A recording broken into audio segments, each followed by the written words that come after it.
दोस्तों, जो इंसान खुद के लिए जीता है उसका एक दिन मरण होता है, लेकिन जो इंसान दूसरों के लिए जीता है उसका हमेशा स्मरण होता है। नमस्कार दोस्तों, हमारे इन YouTube चैनल में आपका दिल से स्वागत है। दोस्तों, हम सभी अपने जीवन में कुछ ना कुछ दान करते हैं, लेकिन क्या आपको पता है कि सबसे अच्छा और उत्तम दान कौन सा है? क्या है सबसे बड़ा पुण्य? आइए जानते इस कहानी से। काशीपुर नाम के एक गांव में राजेश नाम का एक आदमी रहता था, जो लकड़ी काटकर अपना जीवन यापन करता था। वह अपनी पत्नी के साथ रहता था। जलाऊ लकड़ी से होने वाली कमाई पर्याप्त नहीं थी। भोजन और कपड़ों की हमेशा ही कमी रहती थी। एक दिन परेशान होकर राजेश की पत्नी उससे बोली, कितने ही दिन देख लो, यही कमाई रहेगी, कोई त्योहार नहीं होता, कोई जश्न नहीं होता। इस जलाऊ लकड़ी को काटने और बेचने के बजाय तुम शहर जाकर कुछ काम क्यों नहीं कर लेते? कितने सालों तक हम ऐसे ही जीवन व्यतीत करेंगे? राजेश बोला, देखो, मैं हमेशा तुम्हारी बात सुनता हूँ। कितनी बार मुझे कहना पड़ेगा कि मैं इस गांव को नहीं छोड़ सकता। शहर में यहाँ की तरह शांति नहीं है। मैं नहीं चाहता कि अगली बार हमारे बीच यह बात निकले। उसकी पत्नी कहती है, अब हम क्या करें? मैं भी यहाँ उस पाप की वजह से हूँ जिसने तुम्हें बांध रखा है। ठीक है, खाना बन गया है, खाओ और जाओ। भोजन करने के बाद राजेश लकड़ी काटने चला जाता है। चलते चलते काफी आगे निकल जाता है। वह सोचने लगता है, आज तो बहुत दूर चला आया, मुझे एक बड़ा पेड़ चाहिए, लेकिन मुझे एक भी नहीं मिला। वहां एक पेड़ है, पर काफी छोटा है। इससे मेरा क्या होगा? ठीक है, आज के लिए इससे ही काम चलाना पड़ेगा। वह एक पेड़ काटता है और अपने सिर पर जलाऊ लकड़ी का एक बंडल रखता है और उस लकड़ी को बेचने के लिए जाता है। यह क्या लकड़ी खरीदने वाला कोई नहीं है? क्या इन सब लकड़ियों को मुझे घर लेकर जाना पड़ेगा? फिर रास्ते में कुछ आगे गया, तभी एक आदमी उसे आवाज लगाता है, सुनो लकड़ी बेचने वाले, इधर आओ, ये जलाओ लकड़ी कितने की है? महाराज, आपको सारी चाहिए या आधी? अगर सारी लकड़ियां चाहिए तो केवल 20 रुपए में दे दूंगा। लकड़ी खरीदने वाला बोला, मुझे सारी लकड़ियां चाहिए, लेकिन तुमने जो दाम कहा है उतने दाम में नहीं, मैं केवल 10 रुपए दे सकता हूँ। अरे महाराज, इस कीमत पर तो मैं नहीं बेच सकता, पर वैसे मैं थक गया हूं तो दे दूंगा। 10 रुपए दे दीजिए, पहले ही बहुत देर हो चुकी है। आप मुझे वो 10 रुपए जल्दी से दे दीजिए, मुझे घर भी जाना है और खाना भी खाना है। ये लो तुम्हारे 10 रुपए, ये सारी लकड़ियां वहां रख दो। वैसे तुम भूखे लग रहे हो, क्या तुम कुछ खाना खाओगे? सब तैयार है, खाना खाओ और फिर जाना। हरीश कहता है, मुझे बहुत भूख तो लगी है, लेकिन अगर मैं खाऊंगा तो आपके लिए खाना नहीं बच पाएगा। रहने दीजिए, मैं घर जाकर खाऊंगा। चिंता मत करो, तुम खा लो, उसके बाद 10 लोग और खा सके उतना खाना है मेरे पास। जब भी तुम्हें भूख लगे तुम यहाँ आकर खा सकते हो। राजेश पूछता है, क्या आप हमेशा ही सबको ऐसे खाना देते हैं? जब तक ईश्वर मुझे शक्ति देता है तब तक मैं यह करना चाहता हूँ, फिर ईश्वर की इच्छा। राजेश ने कहा, ठीक है, तो मैं आज खाना यहीं पर खाऊंगा। उस दिन राजेश ने उस पंडित शास्त्री के घर भर पेट खाना खाया और खाना खाने के बाद राजेश पंडित जी को धन्यवाद करते हुए बोला, महाराज, आप बहुत अच्छे और उदार दिल के हैं। ऐसा अच्छा काम करने में मैं आपकी मदद करना चाहता हूँ। अब से मैं 20 रुपए वाली कीमत की लकड़ियां 10 रुपए में दूंगा। ठीक है, तो अब मैं चलता हूँ। पंडित जी ने कहा, बेटा सकुशल रहो। राजेश ने काटी हुई सारी लकड़ी पंडित शास्त्री को 10 रुपए में दे दी और घर के लिए निकल गया। घर आके उसकी पत्नी बोली, क्या हुआ? इतनी देर तक क्या कर रहे थे? क्या आज तुमको कोई अच्छा सौदा मिल गया होगा? तो लाओ पैसे। राजेश बोला, देखने जाओ तो सौदा अच्छा नहीं था। 10 रुपए मिले हैं, रोज से कम ही है, ये लो। राजेश की पत्नी ने कहा, क्या सच में तुम मुझे 10 रुपए ही दे रहे हो? मैंने सोचा था कि जितना तुम रोज देते हो उससे दुगना तो दोगे, लेकिन तुमने मुझे उसका आधा ही दिया है। तुम इतने लंबे समय से कहाँ थे? क्या कर रहे थे? अरे, मैं लकड़ियां बेचने निकला था, पर कोई खरीद ही नहीं रहा था, तो मैं हमारे पास के गांव गंगापुर में पंडित शास्त्री नाम के एक ब्राह्मण के घर गया था। वहां पर जो भी जाता है वह उन्हें प्यार से खाना खिलाते हैं। ऐसे लोगों के लिए हमें कुछ ना कुछ जरूर करना चाहिए। राजेश की पत्नी कहती है, हमेशा खाना देता है, फिर तो वह बहुत पैसे वाला होगा, नहीं तो वो ये कैसे करेगा? इतने लोगों को खाना देने वाले की तुमने कैसे मदद की? राजेश बोला, वो इतने अमीर नहीं है जितना तुम सोच रही हो। वह दान की अच्छी भावना रखते हैं। गंगापुर मंदिर के पुजारी हैं। वह अपनी कमाई से ही खाना देते हैं सबको। मैं तो पूछ रही थी कि तुमने उस ब्राह्मण की कैसे मदद की। हमारी आमदनी बहुत कम है, हम क्या मदद कर सकते हैं? स्वर्ग जाने के बारे में मत सोचो, पहले धरती के बारे में सोचो। फिर राजेश कहता है, तुम्हें पता भी है मैंने क्या किया? मैंने उन ब्राह्मण से कहा कि जो लकड़ी मैं लाता हूं उसे आधे दाम में दे दूंगा, और कल से कुछ लकड़ियां उनके लिए और बाकी लकड़ियां हमारे बेचने के लिए काटूं। पत्नी बोली, इतना ही काफी है, लेकिन अगर तुम जलाऊ लकड़ी के 2 ढेर नहीं काट सकते तो तुम ऐसे ही 10 रुपये लेकर वापस आओ। 10 रुपये में मैं घर कैसे चलाऊं, तुम ही बताओ। राजेश बोला, जो मैं चाहता हूं उसे पूरा करने की पूरी कोशिश करूंगा, और फिर भगवान की इच्छा, मैंने उन ब्राह्मण के घर खाना खाया है, तुम भी साथ चलना खाना खाने। राजेश हर दिन जलाऊ लकड़ी काटता था और पंडित शास्त्री से किए वादे के मुताबिक सिर्फ 10 रुपए लेता था। एक दिन पंडित शास्त्री भोजन करने बैठे ही थे, तभी बाहर से आवाज आई, महाराज लकड़ी लाया हूं, 10 रुपए दे दीजिए। यहां आकर अपनी लकड़ियां ले लीजिए ताकि मैं चला जाऊं। फिर शास्त्री जी ने कहा, देखो राजेश, मैं आज तुम्हें 10 रुपए नहीं दे सकता, तो तुम तुम्हारी लकड़ियां लो और जाओ वापस। क्यों जाऊं, यहीं के लिए लाया हूं, पैसा कल दे देना, मुझे बहुत भूख लगी है, तो कुछ खाना खिला दीजिए। खाना तो खिला ही सकते हैं ना, वैसे भी आप सभी को खिलाते हैं। शास्त्री जी ने कहा, बहुत अच्छे राजेश, पहले अपने पैर धो लो, तब तक मैं भोजन की व्यवस्था करता हूं। पंडित शास्त्री घर में जाकर अपनी पत्नी को यह बात बताते हैं। उसकी पत्नी बोली, आपने ऐसा वादा क्यों किया? हमारे घर में खाने के लिए कुछ भी नहीं बचा है, सिवाय उस खाने के जो आप अभी खाने वाले हैं। हम इस समय राजेश को कैसे खिलाएंगे? पूरा खाना खत्म हो चुका है, क्या आपको यह पता नहीं है? अरे इसमें ऐसी भी क्या बात हो गई? तुमने मुझे जो खाना परोसा है वह राजेश के लिए काफी है। सोच रहा हूँ कि आज उपवास कर लूं। राजेश की पत्नी ने कहा, और मुझे बताओ कि आप ऐसा कितनी बार करोगे? जब हमारे पास उतना नहीं है तो यह सब क्यों करना है? वह सब कहां से लाए? पंडित शास्त्री ने कहा, सब भगवान देता है, पहले राजेश को खिला के आओ। पंडित शास्त्री ही थे जिन्होंने आने वालों को खाना दिया, भले ही उनके पास ना हो। एक दिन हमेशा की तरह राजेश लकड़ी काटने जाता है। वह सोचता है, जंगल के सामने के सारे सूखे पेड़ तो मैंने काट दिए, अब बाकी बचे हरे पेड़ जंगल के अंदर जाना थोड़ा मुश्किल लग रहा है। मैं इससे पहले कभी इतना अंदर नहीं गया, मुझे सावधान रहना चाहिए। जंगली जानवर हो सकते हैं, अगर मुझे कुछ हो गया तो। यह सोचकर राजेश जंगल के बीच चला जाता है। इतनी दूर आ गया पर कोई पेड़ नहीं मिला। यह अच्छा लग रहा है, एक शाखा ही काफी है। अगर मैं इसे काटता हूं तो 3 ढेर बन जाएंगे, पहले ही बहुत देर हो चुकी है। ऐसा सोचकर राजेश उस बड़े पेड़ पर चढ़ गया और उस डाली पर बैठकर उसी डाली को काटने लगा। बहुत बड़ी शाखा होने के कारण शाखा टूटकर बगल के पेड़ के नीचे टीले पर गिर जाती है।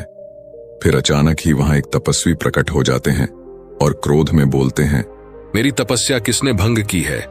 लगता है वह तुम ही थे। मैं तुम्हें श्राप देता हूं, तुम एक कुत्ते बन जाओगे। फिर राजेश घबराकर कहता है, अरे महाराज, मुझे नहीं पता था कि आप यहाँ नीचे बैठे हैं। मैं यहाँ 100 साल से तपस्या कर रहा हूँ और तुमने मेरी तपस्या भंग की है। राजेश ने कहा, मैं तो रोज पेड़ काटने आता हूँ और जलाओ लकड़ियां बेचता हूँ। मैंने जानबूझकर ऐसा नहीं किया, मुझे माफ कर दीजिए महाराज, कृपया इस श्राप को वापस ले लीजिए। मैंने क्रोध में आकर तुम्हें श्राप दिया क्योंकि तुमने मेरी तपस्या भंग की है। इस श्राप को वापस लेना संभव नहीं है, जिसने श्राप दिया है उसके लिए भी संभव नहीं है। पर मैं तुम्हें एक उपाय बताता हूँ, सुनो। राजेश बोला, कृपया मुझे बताइए महाराज, मैं इस श्राप से छुटकारा पाने के लिए क्या करूं? तुम ऐसे लोगों को ढूंढो जो सबसे अच्छा दान देते हो। उनके खाने के बाद अगर उनके खाने में कोई भी दाना बच जाता है तो उसे खाकर तुम श्राप से मुक्त हो जाओगे। अगर तुम अपने अभी के रंग से पूरी तरह से सफेद हो जाते हो तो तुम इस श्राप से मुक्त हो जाओगे। हरीश रोते हुए कहता है, मैं अपनी पत्नी को रोजाना जलाऊं लकड़ी काटने से मिलने वाले पैसों से सहारा देता हूं। अब मैं कुत्ता बन गया हूं तो मेरी पत्नी का क्या होगा? महाराज ने कहा, चिंता करने की जरूरत नहीं है, तुम्हारी पत्नी को कपड़ों की कोई कमी नहीं होगी। ईश्वर है जो इसकी व्यवस्था करेंगे। इस बार जब श्राप टूटेगा तो तुम अपने कष्टों से मुक्त हो जाओगे और धन धान्य से सुखी जीवन व्यतीत करोगे। राजेश श्राप के कारण कुत्ते में बदल जाता है। मुझे अब इजाजत दीजिए महाराज। इतना कहकर वह श्राप से छुटकारा पाने के लिए यात्रा शुरू करता है। राजेश सोचने लगता है, जैसा आर्षि ने कहा था, मुझे सबसे अच्छा दान देने वाले कहाँ मिलेंगे? मेरी कुछ भी समझ नहीं आ रहा। हाँ, पंडित शास्त्री है ना, वह बड़े ही उदार दिल के आदमी हैं। अब मैं पहले प्रयास के रूप में पंडित शास्त्री के पास जाता हूं। राजेश कुत्ते के रूप में शास्त्री के घर जाता है। शास्त्री जी अपनी पत्नी से कहता है, चलो, अच्छा हुआ आज मैं बिना किसी परेशानी के सभी मेहमानों को खाना खिला पाया। सच में मैं बहुत संतुष्ट हूं।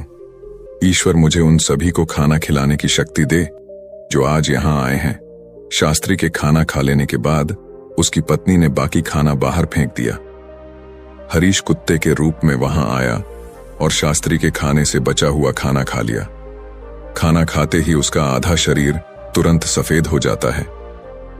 राजेश खुश होकर कहता है, मुझे लगा ही था कि पंडित शास्त्री बहुत ही उदार आदमी है। मुझे तुरंत ही आधे श्राप से मुक्ति मिल गई, लेकिन पूरी तरह श्राप मुक्त होने के लिए किसी दूसरे आदमी को ढूंढना होगा। कोई आसपास मिल सकता है, शायद मुझे श्राप से मुक्ति मिल सकती है। अगर दिए गए श्राप से मुझे मुक्ति मिल जाती है तो श्राप से मुक्त होने के बाद मैं धन धान्य और सुख के साथ रहूंगा। मैं चाहे कितने भी साल लकड़ियां काट लूं, कभी इतना बड़ा नहीं बन पाऊंगा। लेकिन यह तो मेरे साथ अच्छा ही हुआ। मुझे श्राप देने के लिए बहुत बहुत धन्यवाद महाराज। इतना कहकर राजेश दूसरे आदमी को खोजने लगता है। एक दिन संतोष नाम का एक आदमी हल जोतते हुए राजेश को दिखाई देता है। यह देखकर हरीश उसके घर के सामने जाता है। वहां से गाय दान लेने वाला सुरेश गाय को लेकर संतोष के बारे में सोचता है। संतोष बहुत ही पवित्र आदमी है। वह सिर्फ मुझे ही नहीं, कई लोगों को गाय दान कर रहा है। ऐसे लोगों को आशीर्वाद मिलना चाहिए। राजेश उसकी बातें सुनकर कहने लगता है, वाह वाह, आज मुझे श्राप से मुक्ति मिल जाएगी। यह आदमी उस पंडित शास्त्री के समान ही होना चाहिए जो सबसे अच्छा दान कर रहा है। रुक कर देखता हूं कि वह कब खाना खाता है। राजेश के वहां बहुत देर तक इंतजार करने के बाद संतोष ने अपना खाना खाया और पत्ते को बाहर फेंक दिया।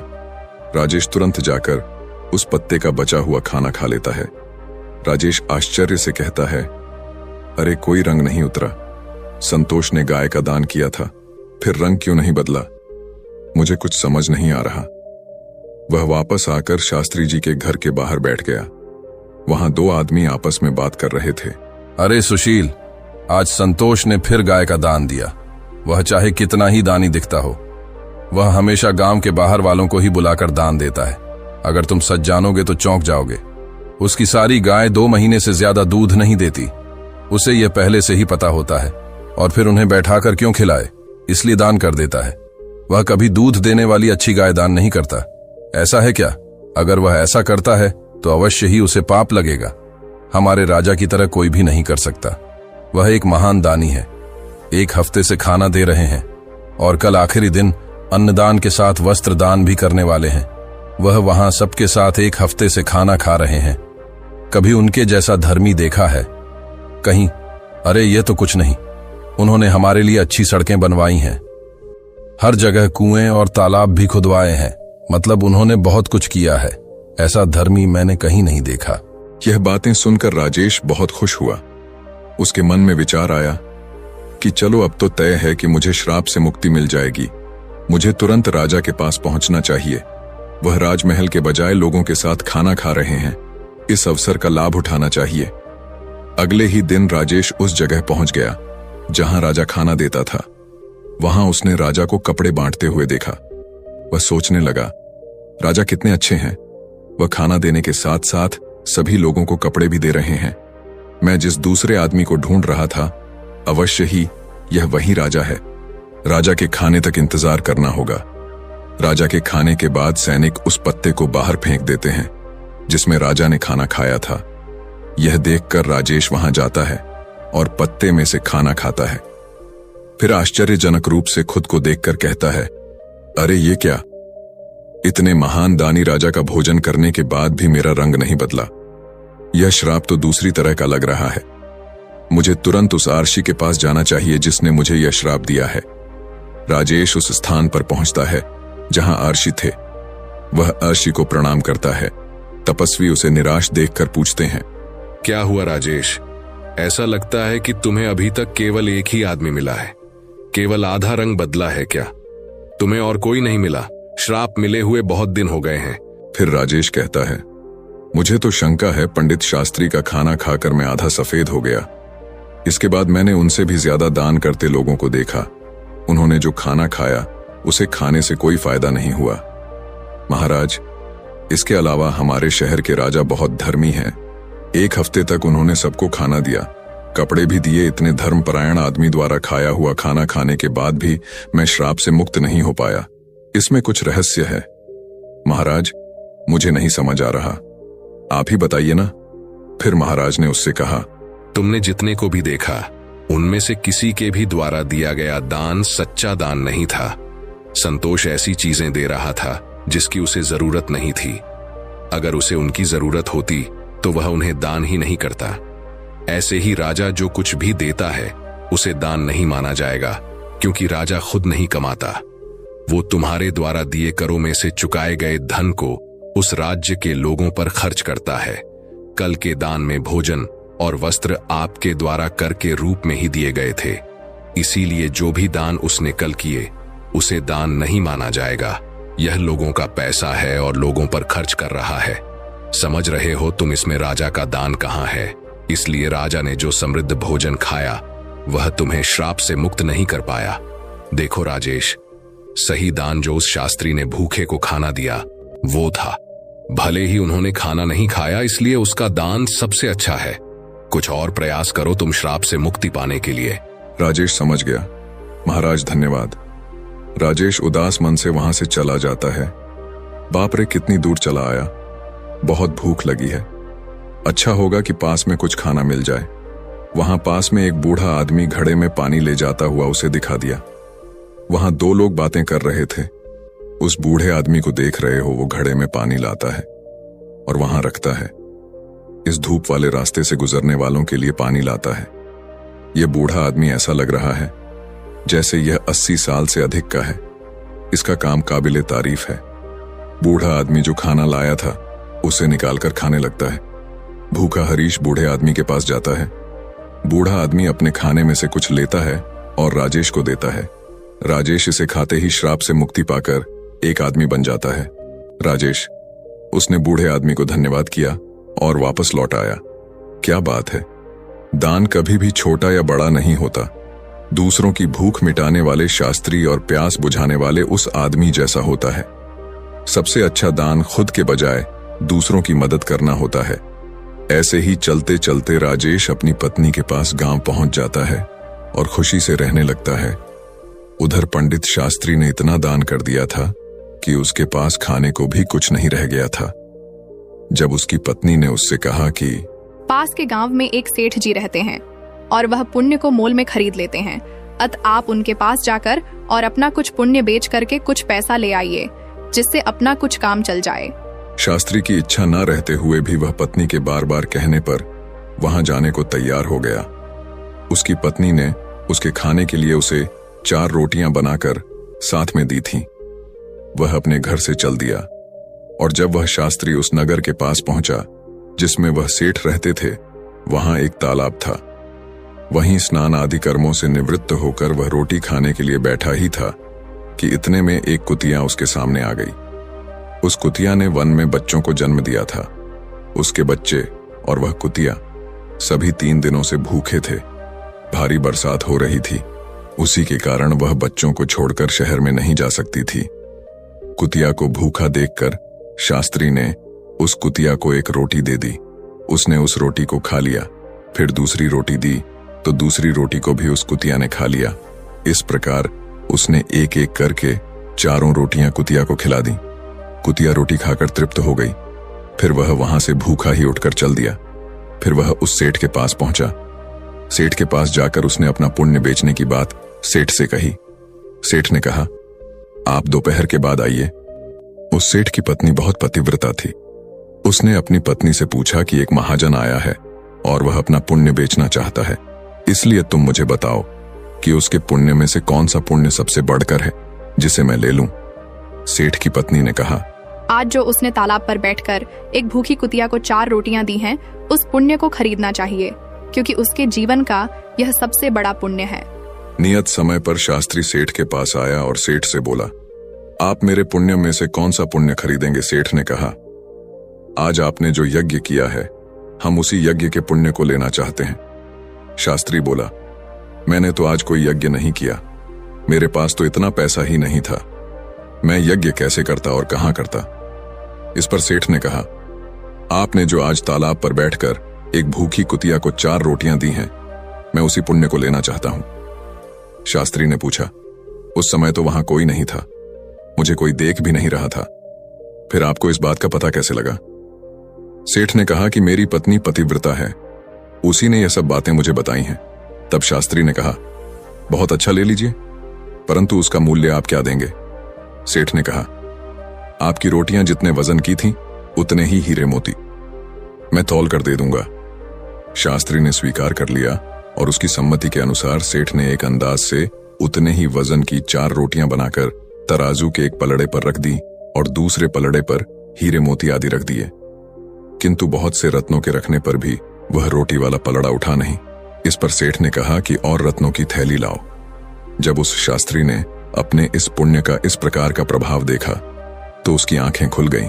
उसने कहा कि सेठ जी, मैं अभी इस पुण्य को नहीं बेचूंगा। सेठ बोला, जैसी आपकी इच्छा। इसके बाद वह शास्त्री वहां से चला गया और उसी तालाब के किनारे से, जहां बैठकर उसने कुतिया को रोटियां खिलाई थीं, थोड़े से चमकदार कंकड़ पत्थरों को तथा कांच के टुकड़ों को कपड़े में बांधकर अपने घर चला आया। घर आकर उसने वह पोटली अपनी पत्नी को दी और कहा, इसको भोजन करने के बाद खोलेंगे। ऐसा कहकर वह बाहर चला गया। उसकी पत्नी के मन में उस पोटली को देखने की बहुत इच्छा हो रही थी। उसने उस पोटली को खोला तो उसमें हीरे, पन्ने, माणिक आदि रत्न जगमगा रहे थे। वह बड़ी प्रसन्न हुई। थोड़ी देर बाद जब वह शास्त्री वापस आया तो उसकी पत्नी ने पूछा, इतने हीरे पन्ने कहां से ले आए? शास्त्री बोला, क्यों मजाक करती हो? उसकी पत्नी ने कहा, मजाक नहीं, मैंने स्वयं खोल कर देखा है, उसमें तो ढेर के ढेर बेशकीमती हीरे पन्ने भरे पड़े हैं। शास्त्री बोला, मुझे लाकर दिखाओ। उसने पोटली खोलकर उसके सामने रख दी थी। वो उन्हें देखकर चकित हो गया। उसने इसको अपने उस पुण्य का प्रभाव समझा जो उसने कुतिया को रोटियां खिलाई थीं। फिर उसने अपनी यात्रा का सारा वृत्तांत अपनी पत्नी को कह सुनाया। दोस्तों, इस कहानी का अभिप्राय यह है कि अभावग्रस्त आतुर प्राणी को दिए गए दान का अनंत गुना फल हो जाता है। वही सबसे बड़ा दान होता है और सबसे बड़ा पुण्य भी होता है। भगवान की दया के प्रभाव से कंकड़ पत्थर भी हीरे पन्ने बन जाते हैं। दोस्तों, इस प्रकार दीन, दुखी और अनाथ को दिया गया दान उत्तम है। किसी को संकट के समय दिया हुआ दान बहुत ही लाभकारी होता है।